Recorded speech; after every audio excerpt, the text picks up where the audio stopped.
So a few weeks back now, man, Browns pull off like what I considered a pretty big move for Jerry Jeudy, a guy that I think that they've kind of loved for a few years now. They've kind of flirted around with Denver with it, but a guy that kind of, as overall for his career, is kind of maybe underachieved a little bit. What kind of expectations do you see as his role? As far as, do you see him being an outside threat? Do you see him lining up in the slot? And then, like, what kind of skills do you think he can showcase in this offense?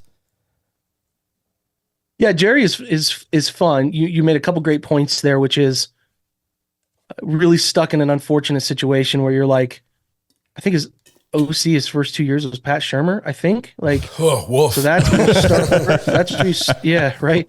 Some bad memories for Browns fans. That's where you're starting, and then he goes to the dumpster fire that was the year of Nathaniel Hackett. There it is. So you got all the answers for me. Nathaniel Hackett was awful, and that whole disjointed operation where the worst version of Russell Wilson's happening, and then you have Sean Payton coming in and rewriting, putting his stamp into the organization. So I think the thing with Jerry Jeudy, and I've tried to mention this on my podcast, is he gets a bad rap because of who he was selected in front of, guys. Like, he was selected in front of CeeDee Lamb. He was selected in front of Justin Jefferson, and probably missing a name there. I think Michael Pittman was the top of that second round. But if you look at like Michael Pittman's production, and Michael Pittman has played without a question better quarterback play and better offenses, he's not far off of what Michael Pittman has done, who just got franchise tagged and is relatively respected around the NFL. I think with Jeudy, it's like, listen, you can't lean into the crutch of he's been in bad offenses, bad quarterback all the time. Can't do that forever. That can't define. If you're one of the greats, that doesn't define you as a football player. You got to overcome it. But you got to be careful, because like some of those situations were awful. But his second year was really good. Second year was really good, on the cusp of 1,000 yards, even missing a game or two. Like, I think that there's a good football player in there. He was again last year. I think I'm thinking his rookie year was a 900. His third year was his pretty strong season, close to 1,000 there. He was hurt his second season, and then last season was just like Russ fading away, throwing jump balls to Cortland Sutton all the time. Like, just, I don't imagine guys were having much fun playing with Russ. I'm watching every target. He's open relatively often. He did get some targets. He was missed sometimes. I think, to answer the question of like, where does he line up and play here? Probably a power slot, a bigger slot receiver that can run some of those now slants and RPO stuff, can be somebody who can beat up on will linebackers or down box safeties. He can take advantage of those matchups, because I think they like, this is how I would envision it. He can obviously play Z. He can obviously be in the boundary and play X and play one-on-one. He's not a guy that can't beat somebody, walk down into his face and getting their hands on him as a guy on the line of scrimmage. He can also get in motion from a Z alignment and move around, do different things, get a free release. The thing I like about him is he was top 10 in yards after the catch last year in terms of his ability to catch a football and get upfield and burst right away. I don't think his top end speed is elite, so he's not going to run by you all the time, but he can. The route nuance is good. It's not great, but good. Like, he can run double move routes. He can put those into practice. He can put difficult routes in place, like comebacks, like a rail route to a comeback. He can run digs. He can do a lot of the complex route stuff you want. I don't think he's Amari Cooper, but I'll tell you what he'll love to do is learn from him and add to his game a little bit. I've seen people try to tell me he's not a route runner. I think he is. Like I said, I don't think he's in the top 2%ers of that realm, but I think he's good enough.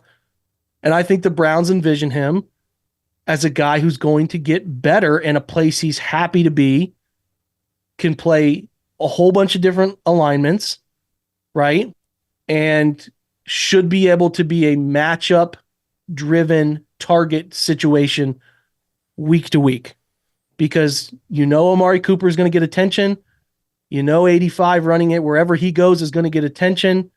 Jeudy should be able to find outbreaking routes, comebacks, sort of those sail routes, double moves, slants, operate inside the hash marks, I envision him being a really contributor here. And the good thing for the Browns is they have a very ample outside receiver who I think they were misusing Elijah Moore a lot of last year. He is an outside receiver. He's just, the problem with him is he's an outside receiver in a slot receiver's body. So that Right. brings challenges to how you use, he's best outside using the whole route tree because he's a very good route runner.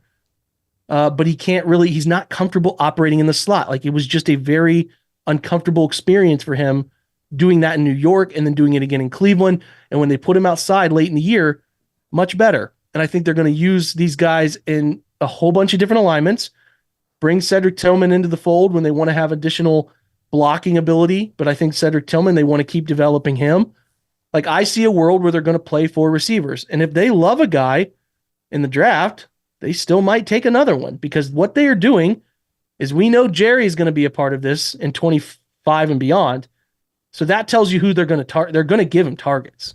He's here for 41 million over the next 3 years. Like, they're going to give him target. They got to make, they got to get their return on the investment. But if you want to be here, Elijah, if you want to continue to be here, Amari, all of these, Cedric, whatever, you got to earn it. And that's unique. I think we would all agree that the Browns have been fighting to find wide receivers to play at times. Now they're in a position where it's like, hey man, if you want to get on the field, I don't care if we took you in the 3rd round, you got to earn it. So I expect Jerry to be, because I think he's just a nice receiver. I'm not here to call Jerry Jeudy like an answer, just a perfect answer. They are taking some risk. He might not be any better than what we saw in Denver, but he might be, because he might get the ball more consistently in places that I think he can thrive. And if that's the case, you're looking at like an 1,100-yard receiver, right? You know, the Browns have been fortunate with Amari Cooper's health and some of that stuff, so they're giving themselves options. I just think Jerry will be a focal point of what they do. They'll do a lot of different things with him in the slot. They'll move him around outside, and I think that they will. That you'll come to like him. I don't think the drops are an issue. He tracks the ball well enough for me. I think that stuff was early in his career, kind of like Amari's was early in his career. They got over it. You get over that, you move on. So I think that there's a really good place for him in this offense. And they eventually say, like, can he be a version of Amari 25, 26, 27? I think he can, right? Like an 1,100-yard, 8-touchdown receiver. And I think that would be the best expectation, right? If he's like a 700-yard receiver the next 2 years, that's a bummer. If he's playing every game, he needs to be an 1,100-yard receiver for your investment. And I think that that player is in there. If he, finds a quarterback that can get him the football consistently and find him when he's open, that's something Russell Wilson wasn't doing. And I think that offense in general in Denver wasn't very efficient. Not very long drives, weren't scoring a ton of points. We think the Browns are going to score. That's the case. He's going to be on the field a lot, should get 115, 120 targets. And I think that there's production in that, guys. Awesome. I completely agree. I think I think a lot of people are down on Jeudy because what he was supposed to be, like what you said. I don't think by any stretch he's not like an elite guy, but he's far from bad in my opinion. Like he's very much like he's a solid guy who can play very well in the right situation. So I think you hit the nail on the head there. Yeah. I think people see Jerry as like less, not bad. I'm not trying to correct what you're saying bad, but like he's been average at times, and the expectation for what was he, the 9th pick, is to not be that way. The question the Browns are answering here is saying, we think he was average because of his environment. And we think we're going to improve that environment and take him from his 2022 season, which was good, to being a great receiver. They're taking a risk. They're taking a calculated risk here, because if Denver felt the same way, they wouldn't have let him out of their building. If another team wanted to come in and offer a 4th and a 3rd, he goes somewhere else. The Browns have been invested in Jerry Jeudy for a while. Those conversations have been happening, as we all know, for a year. Probably last offseason, they started to kick the tires on this. So I think the Browns are saying to the NFL, we're getting in on this guy. We believe we can structure him up, put him in a better place, and we can get more out of him. That's what they're saying. Risk, sure. If it hits, that's a pretty nice dollar figure to have that kind of player.